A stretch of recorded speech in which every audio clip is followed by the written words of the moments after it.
Okay, I think that's recording. I'm just going to double check that. Yes, we're recording. Okay, so welcome to the Wales Breakout Room in this webinar today. I'm going to be talking about how you can engage with candidates who are running in the Senedd election on the 6th of May. So let me just move on. So today we're going to cover, I'll run through a brief history of the Senedd. I'll talk about the members of Senedd and why engaging with them can really help to make a difference for people affected by eating disorders. We'll run through a few basics about the Senedd and the Welsh Government.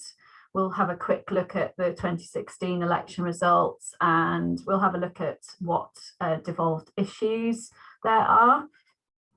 We'll also talk about what we are calling for in Wales for people affected by eating disorders, what we want the next Welsh Government to commit to, and we're also going to talk about how you can help us with that. So, Senedd Cymru, or the Welsh Parliament, it was formed in 1998, and back then it was known as the National Assembly for Wales. So in 1998, the UK Parliament passed the Government of Wales Act, which provided Wales with the legal basis for the National Assembly for Wales. Then in 1999, the Welsh Assembly for Wales met for the first time on the 12th of May, and it was then officially opened by Her Majesty the Queen on the 26th of May in 1999. Fast forward to 2007, the Assembly was granted the power to make primary legislation for the first time. And then in 2011, the Welsh electorate voted that full primary lawmaking powers should be extended to the National Assembly in those areas over which it had responsibility. So that was quite a key moment in the Assembly's history. In February 1999, another key moment was that members of the Youth Parliament in Wales met for the first time in the Senedd chamber. And they mirrored the election of members to the Senedd, so they had 40 members of the Youth Parliament that were elected from every constituency in Wales, and another 20 were elected to ensure wider diversity and inclusivity. I need to put my teeth in, clearly. In 2020, after 20 years, the National Assembly was recognised as a fully fledged parliament after the Senedd and Elections Act Wales 2020 became law. This changed the Assembly's name officially on the 6th of May to Senedd Cymru, or Welsh Parliament as it's known today. This now fully reflects its constitutional status as a lawmaking and tax setting parliament. The 2020 Act also gave 16 and 17-year-olds the right to vote in Senedd elections. So this year on the 6th of May, for the first time, we will be having 16 and 17-year-olds voting in this election. And it's the largest extension of the right to vote for 50 years. So a real key point in history for the Senedd here in Wales. So why are members of Senedd so important? Well, there's several reasons. They can hold the Welsh Government and government ministers to account.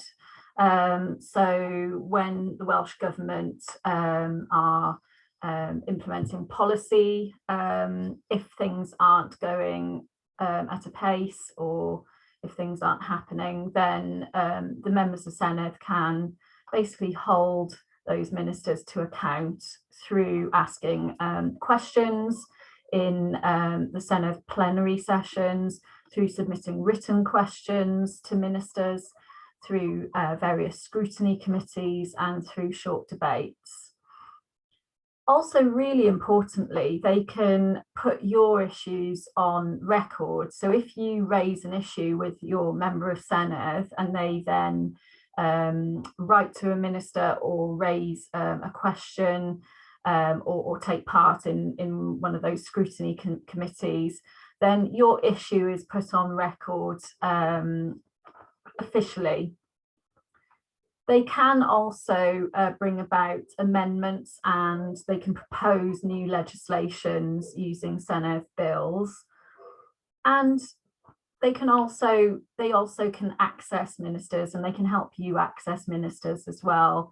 And they can really act as your voice with ministers in terms of getting your issues and your lived experience heard.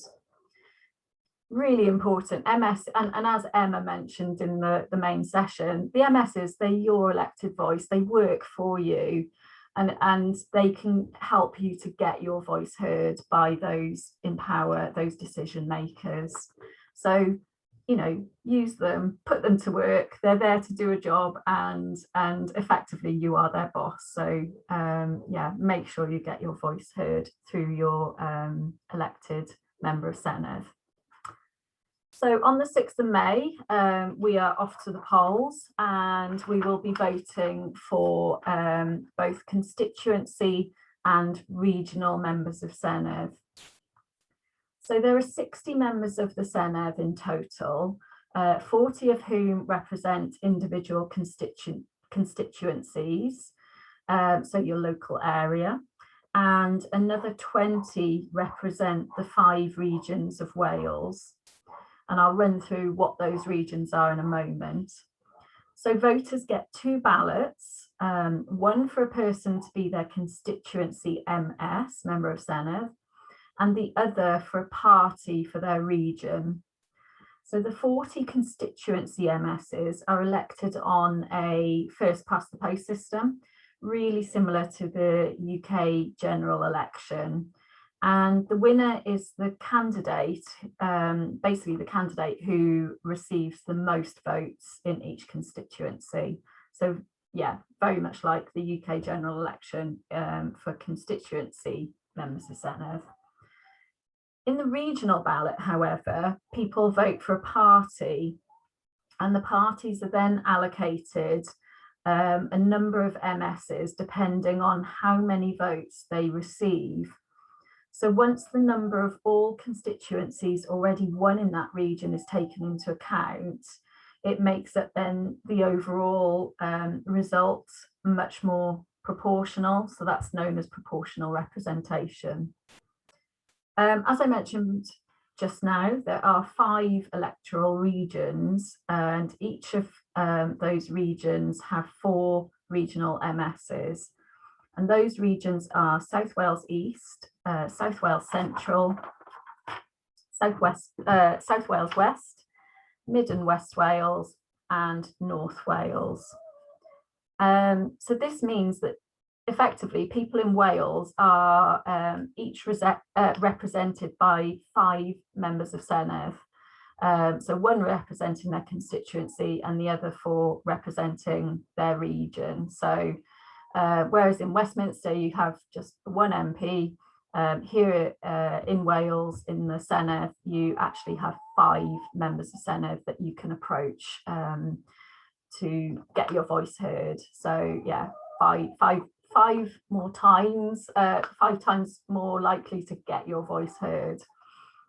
The Welsh Government is then formed from the party that holds the most seats in the Parliament, or alternatively, a coalition of more than one party. The Welsh Government is led by the First Minister, who is currently Mark Drakeford, and they appoint a number of ministers to be in charge of departments such as health, education and finance. So I'm going to run through a few kind of like differences, I guess, between the Senedd, the Welsh Parliament, and the Welsh Government. So they are separate organisations in different locations. So the Senedd is located in Cardiff Bay, and then the Welsh Government have offices throughout Wales. They have offices in Cardiff, in Cathays, and then they have several other offices across Wales.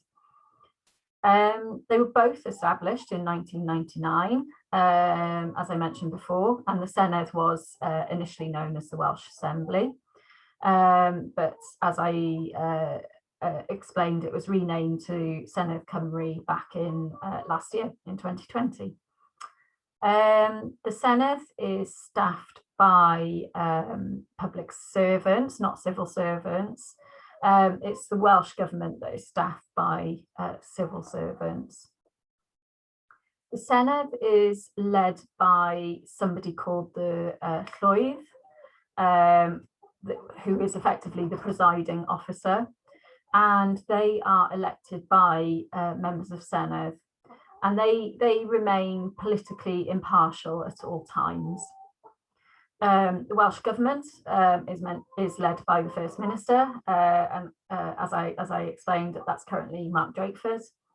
But it's the Senedd who makes the laws on devolved matters, and then the Welsh Government is responsible for implementing those laws and developing policy on devolved matters.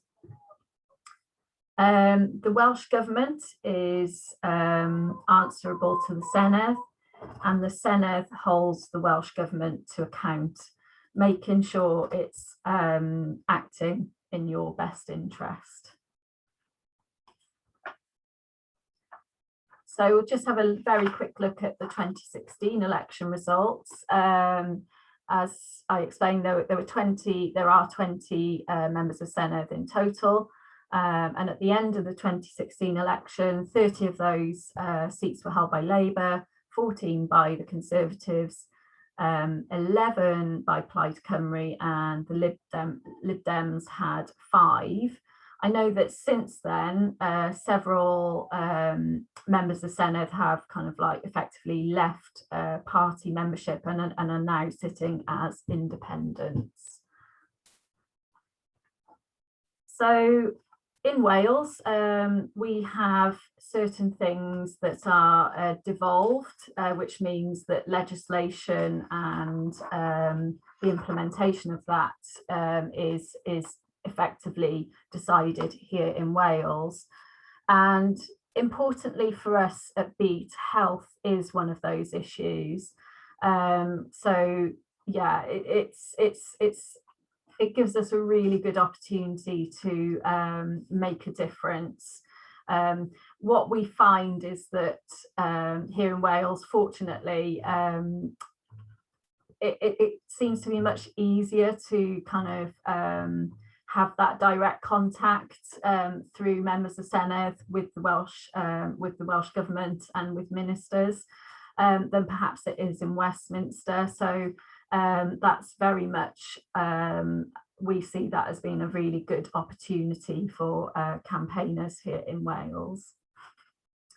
And then the UK government, these are the areas that the UK government has powers over.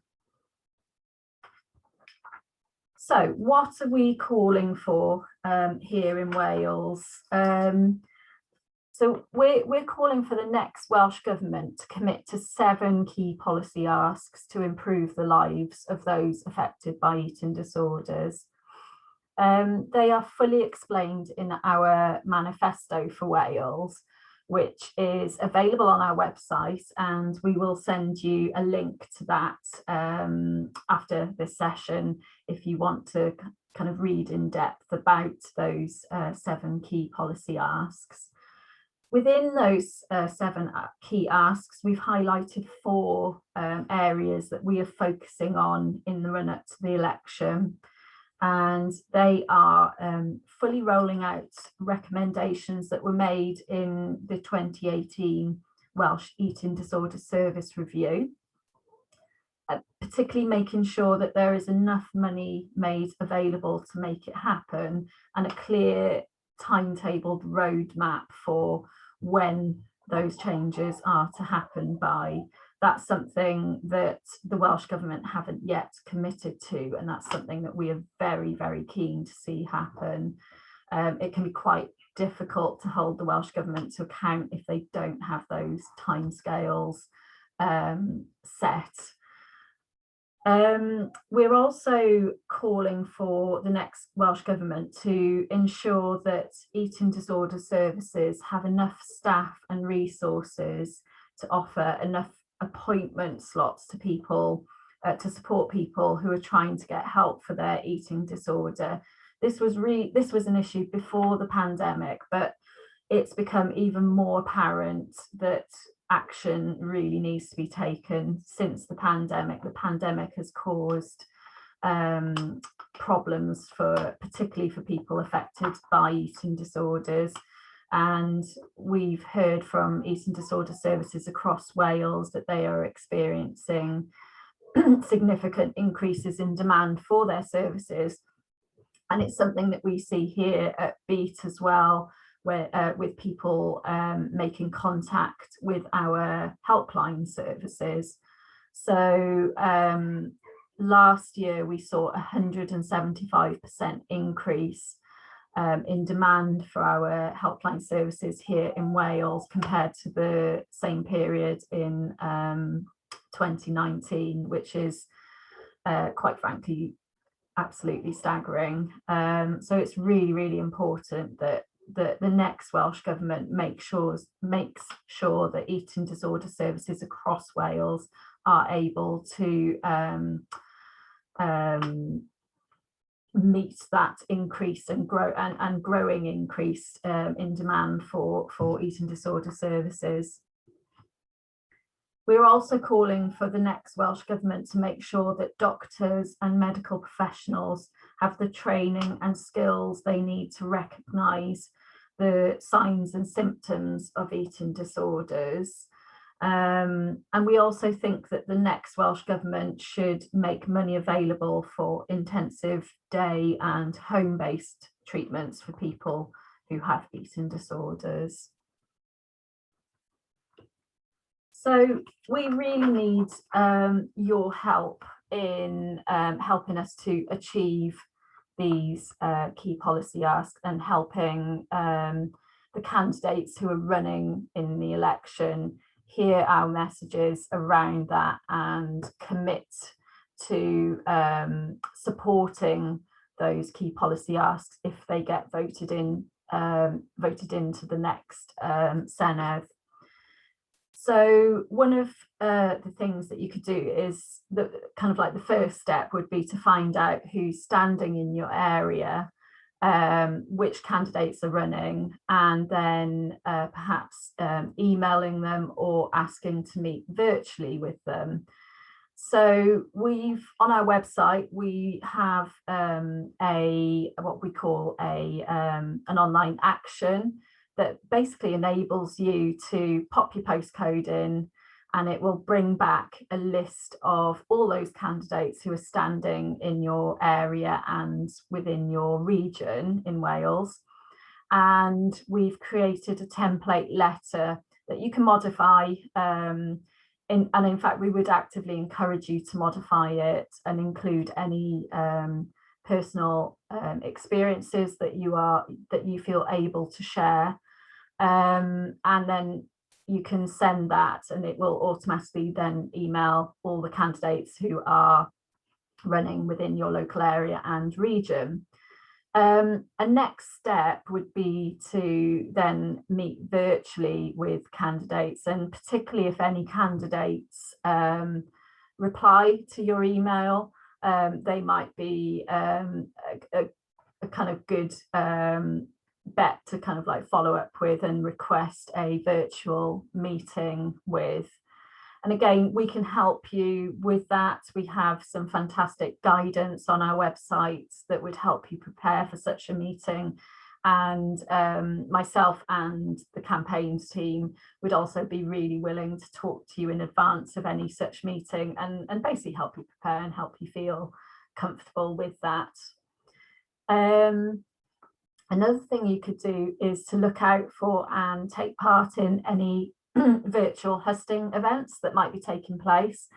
Obviously, in normal times, these sorts of events would have taken place in person, in kind of like public, public spaces, such as town halls, church halls, that kind of thing. But with the current pandemic, everything has moved online. So it's really worth keeping your eyes peeled. Have a look on Eventbrite, have a bit of a Google, keep your eyes peeled in the local press for any virtual hustings events. Hustings are a really good opportunity to ask the candidates who are running in your area questions around the issues that matter to you. Have a think about what you want to ask them. Think about whether you are able to share your personal story with them. Also, following them on social media and tagging them in any of your posts around the issues that concern you is another really good way of encouraging engagement with those candidates. And finally, please do let us know how you're getting on. We're really, really keen to hear how any of those kind of like actions come to fruition. And we're really on hand to kind of, basically to support you with any activities that you engage with. So please get in touch. My contact details will be towards the end of the presentation, and you will receive an email after the session with all that information as well. So a few top tips: do your homework. Again, we do have stuff on our website that can help with that. Our manifesto goes into quite a degree of detail around the policy asks that we are campaigning for. And then we've also got a campaigner guide to the Senedd elections as well, which you might find helpful.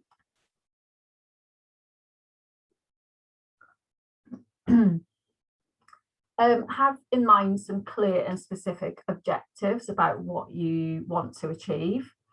And again, if you are able to share any lived experience, if you feel you're able to share that, then that we would encourage you to do that if you feel comfortable doing that. It always amazes me how much impact lived experience has. It really helps people kind of nail those issues and understand the impact that eating disorders have on people's lives. So I've got a list here of some useful resources. I don't expect you to copy down these URLs. They are rather large.